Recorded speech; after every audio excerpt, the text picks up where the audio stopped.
Welcome back to tectonic with Munzir. और आज हमारे पास है एक एप्पल का नया डिवाइस जिसे इंडिया में लॉन्च किया गया है। निकालते हैं, अनबॉक्स करते हैं पहले जो सबसे सस्ता आईफोन माना जाता है, आईफोन 17E।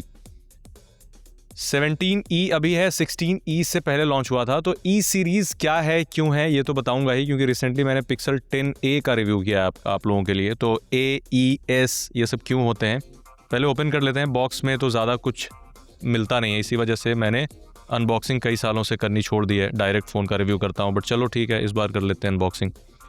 बॉक्स में आपको कुछ नहीं मिलता है क्योंकि एप्पल इन्वायरमेंट बचाने की कोशिश कर रहा है। वॉर भी चल रहा है, वो कितना इन्वायरमेंट बच रहा है।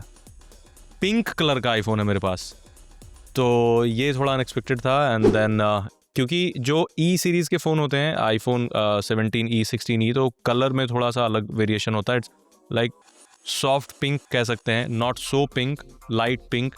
तो बॉक्स में आपको केबल मिल जाता है, बेडेड केबल है, तो अच्छी चीज़ है। ये काफ़ी मजबूत होता है ये केबल, मतलब खींचने से भी नहीं टूटेगा। नॉर्मल पहले जो केबल्स दिए जाते थे वो थोड़े से फ्रेजाइल होते थे, बट ये कम से कम केबल तो ड्यूरेबल है। एंड देन अगेन आपको सिम इजेक्टर टूल मिल जाता है, दैट्स इट। काफ़ी पहले एप्पल का स्टिकर मिला करता था, एप्पल के लोगो का स्टिकर मिलता था। एंड देन आपको ईयरफोन्स भी मिला करते थे।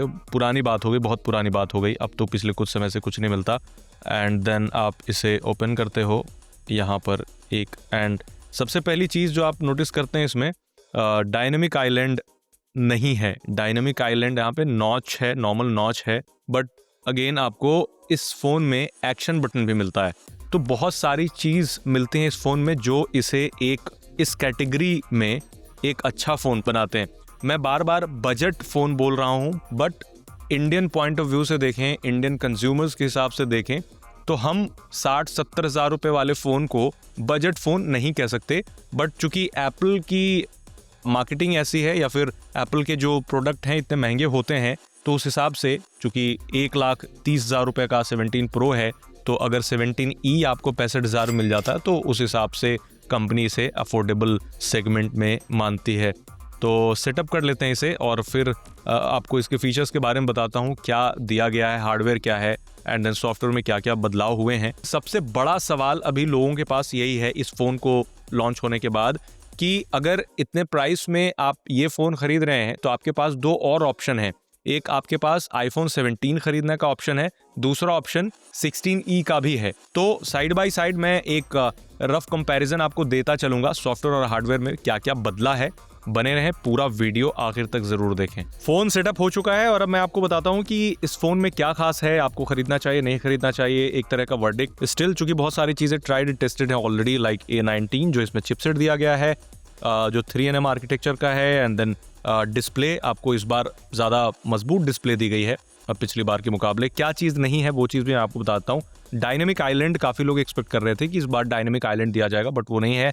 आपको इसमें एक्शन बटन मिलता है जो दूसरे एप्पल के फ्लैगशिप में मिलता है। यूजेबिलिटी का क्या है कि मैं पर्सनली आज तक इसको उतना यूज़ नहीं करता हूँ, और मैं जितने लोगों को जानता हूँ वो भी एक्शन बटन को कम ही यूज़ करते हैं। बट आप इसे विजुअल इंटेलिजेंस के लिए या फिर किसी और चीज़ के लिए आप इसे एक्टिवेट कर सकते हैं, मतलब कस्टमाइज़ कर सकते हैं, ईजी टू कस्टमाइज़ है।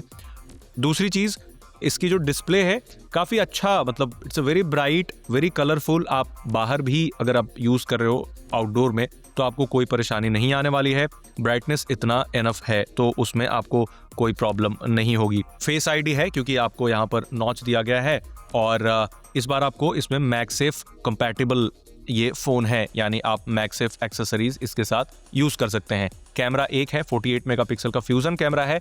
Camera is very much capable. आप इसमें 4K 60 FPS पे रिकॉर्ड कर सकते हैं video. And then photo quality की जहाँ तक सवाल है तो फोटो क्वालिटी इज़ अमेजिंग, मतलब डिसेंट से ज़्यादा बेटर कहूँगा इस प्राइस रेंज पे, क्योंकि 60,000 रुपये के रेंज के कई सारे एंड्रॉयड फ़ोन भी हैं। उसका मतलब बहुत सारे कैमरे तो मिल जाएंगे, नो डाउट। आपको उसमें टेलीफोटो भी मिल जाएगा, अल्ट्रा वाइड लेंस भी मिल जाएगा, बट अगेन आपको जितना चाहिए डे टू डे लाइफ में। डे टू डे लाइफ में इंसान की जरूरत पड़ती है नॉर्मल एक फोटो क्लिक करना, चाहे इंडोर हो या फिर आउटडोर हो। हर बार आपको टेलीफोटो की जरूरत नहीं पड़ती है, हर बार आपको अल्ट्रा वाइड लेंस की जरूरत नहीं पड़ती है। 90% टाइम आप यूज करते हैं मेन कैमरा। तो इसका जो मेन कैमरा है वो काफी केपेबल है, 48 मेगापिक्सल का फ्यूजन कैमरा। एंड देन इस कैमरे में आपको कई सारे फीचर्स अलग अलग मिलते हैं जो कि कई सारे फ्लैगशिप फोन में भी नहीं मिलते हैं इन दिनों। तो कैमरा को मैं बिल्कुल इसको कैमरा में फुल मार्क्स दूंगा। अब जाहिर सी बात है कि आप इसमें telephoto and ultra wide expect नहीं करेंगे, बट थोड़ा बहुत तो जूम हो जाता है, ऐसा नहीं है कि बिल्कुल जूम नहीं होता है। 2x तक तो काफ़ी अच्छा है, बट उसके बाद 6x तक जाता है, बट थोड़ी सी क्वालिटी ख़राब हो जाती है। एंड अल्ट्रा वाइड में भी आपको कॉम्प्रोमाइज़ करना पड़ेगा। सेल्फी कैमरा काफ़ी अच्छा है। सेल्फी कैमरा में मुझे ऐसा लग रहा था कि शायद इस बार company centre stage selfie camera दे दे, बट मैंने चेक किया तो इसमें सेंटर स्टेज सेल्फी कैमरा नहीं है। सेंटर स्टेज सेल्फी कैमरा वो है जो रिसेंटली इंट्रोड्यूस किया है 17 प्रो में आपको मिलता है, जो एक बेसिकली वाइड एंगल शॉट, मतलब अगर बहुत 3-4 लोग भी हैं या फिर बैकग्राउंड है तो आप सेंटर स्टेज सेल्फी कैमरा में एक बड़ी इमेज ले सकते हैं, बहुत सारे सब्जेक्ट की इमेज आ सकती है। तो वो बेसिकली क्रॉप करके यूज़ किया जाता है, उस तरीके से उन्होंने डिज़ाइन किया है उसको। आपको इसमें वायरलेस चार्जिंग का सपोर्ट मिल जाता है। जैसा कि मैंने शुरू में आपको बताया था कि 17 के साथ भी मैं कंपैरिजन करता चलूँगा, तो 17 में आपको एक और कैमरा मिल जाता है। 17 में टोटल 2 कैमरे मिलते हैं, तो इस वजह से एक कैमरा में भी ये लैग करता है। तो अल्ट्रा वाइड कैमरा 17 में मिल जाता है, उसमें भी आपको कोई टेलीफोटो लेंस देखने को नहीं मिलता है। इसमें बेजल्स आपको नजर आते हैं, मतलब ठीक ठाक बेजल्स हैं। ओलेड है display of course, and then आपको इसमें 6.1 इंच की सुपर रेटिना डिस्प्ले मिलती है। क्वालिटी काफ़ी अच्छी है। पिक्सल डेंसिटी 460 ppi है। इस फोन में कंपनी ने बेसिकली एरोस्पेस ग्रेड का एल्यूमिनियम यूज़ किया है। ये कंपनी का कहना है कि एरोस्पेस ग्रेड का एल्यूमिनियम, जो कि काफ़ी ड्यूरेबल बताया जा रहा है। एंड देन फ्रंट में आपको इसमें सेरेमिक शील्ड 2 की प्रोटेक्शन मिल जाती है। अब सेरेमिक शील्ड कंपनी का पेटेंटेड टेक्नोलॉजी है जो आपको डिस्प्ले को मजबूत बनाने में मदद करता है। हालांकि ड्रॉप हो और फ़ोन टूट जाए तो उस पर कुछ कवर नहीं मिलता, लाइक वारंटी ऐसा कुछ ऐसा है नहीं। IP68 वाटर रेजिस्टेंट है। एंड देन जो बिल्ड क्वालिटी है, build quality is pretty solid and top notch. जाहिर सी बात है, जैसा आप एक्सपेक्ट करते हो एक किसी आईफोन से इस प्राइस पॉइंट पे। तो ये फ़ोन ओवरऑल एक डिसेंट फ़ोन है, और मैं ये दावे के साथ कह सकता हूँ कि जिन लोगों को एप्पल के इकोसिस्टम में एंटर करना है वो ये फ़ोन खरीदेंगे, क्योंकि जो 16E है, 16E के मुकाबले 17E में काफ़ी सारे बदलाव किए गए हैं, और ये काफ़ी सटल बदलाव हैं। ओवरऑल इस फ़ोन के बारे में मैं ये कहना चाहूँगा कि अगर आप 17 लेना चाहते हैं और आपके पास ये भी ख़रीदने का ऑप्शन है, तो अगर ये भी आप खरीद रहे हैं तो ज़्यादा नुकसान में आप नहीं होंगे, क्योंकि एक कैमरा के साथ तो कॉम्प्रोमाइज़ करना पड़ेगा, नो डाउट। बट ये जो है अगले कुछ समय में और सस्ता हो जाएगा, क्योंकि आईफोन हमेशा ऐसे ही होता है, जब लॉन्च होता है तो एक प्राइस काफ़ी ज़्यादा होती है, but over the period of time sale में डिस्काउंट ऑफर के साथ आप कम कीमत पे खरीद सकते हैं, जितने में 17 नहीं खरीद पाएंगे। बट अगेन, अगर आपके पास 16E ऑलरेडी आप यूज़ कर रहे हैं और आपको ऐसा लग रहा है कि 17E में अपग्रेड कर लेंगे 16E से, तो वो आपके लिए वाइज डिसीजन नहीं होगा। लेकिन आप एंट्री करना चाहते हैं एप्पल के इकोसिस्टम में, तो ये फ़ोन आपके लिए अच्छा रहेगा। सबसे बड़ी चीज़ जो लोगों को लगता है कि दूसरी चीज़ें तो चलो एक बार को समझ में आती हैं कि इसमें 120 हर्ट्ज़ की रिफ्रेश रेट नहीं है, बट यूज़ में आपको डे टू डे लाइफ में ऐसा कुछ फ़र्क महसूस नहीं होगा।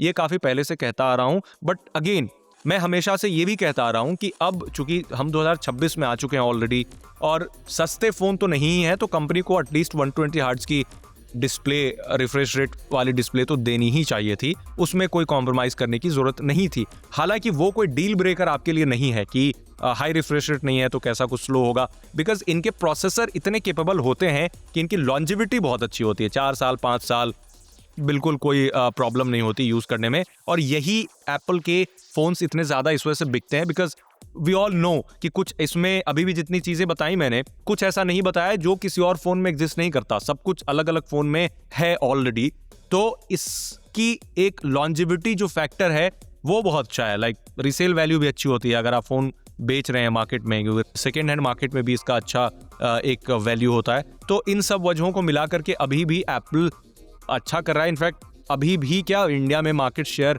एप्पल का लगातार बढ़ रहा है पिछले कुछ समय से, क्योंकि इंडिया में अब आईफोन बन रहे हैं। और इसके बॉक्स पे मैंने देखा कि प्रोडक्ट ऑफ इंडिया लिखा हुआ है, इट मीन्स इसे इंडिया में बनाया जा रहा है। बनाए जाने का मतलब असेंबली, नॉट पूरा का पूरा प्रोडक्शन।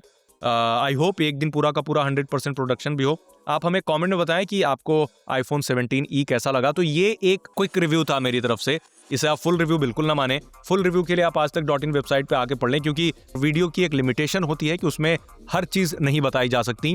यूज़ करने के बाद अब मैं इसे यूज़ करना शुरू करूँगा हफ्ते 10 दिन 20 दिन 1 महीने यूज़ करके, क्योंकि मेरे रिव्यू थोड़े लॉन्ग टर्म होते हैं, थोड़ा टाइम लेता हूँ मैं रिव्यू करने में। तो आप आजतक.in पे जाकर के रिव्यू सेक्शन में, टेक्नोलॉजी के रिव्यू सेक्शन में बहुत सारे और भी रिव्यू पढ़ सकते हैं, सारे तमाम गैजेट्स के, और इसके भी पढ़ सकते हैं आने वाले समय में। मिलते हैं नेक्स्ट वीडियो में। कमेंट में हमें ज़रूर बताएं, और वीडियो लाइक करें, शेयर करें, सब्सक्राइब करें, लोगों तक पहुंचाएं और लोगों को बताएं, ताकि डिसीजन बनाने में लोगों को आसानी हो कि नया आईफोन खरीदा जाए या नहीं।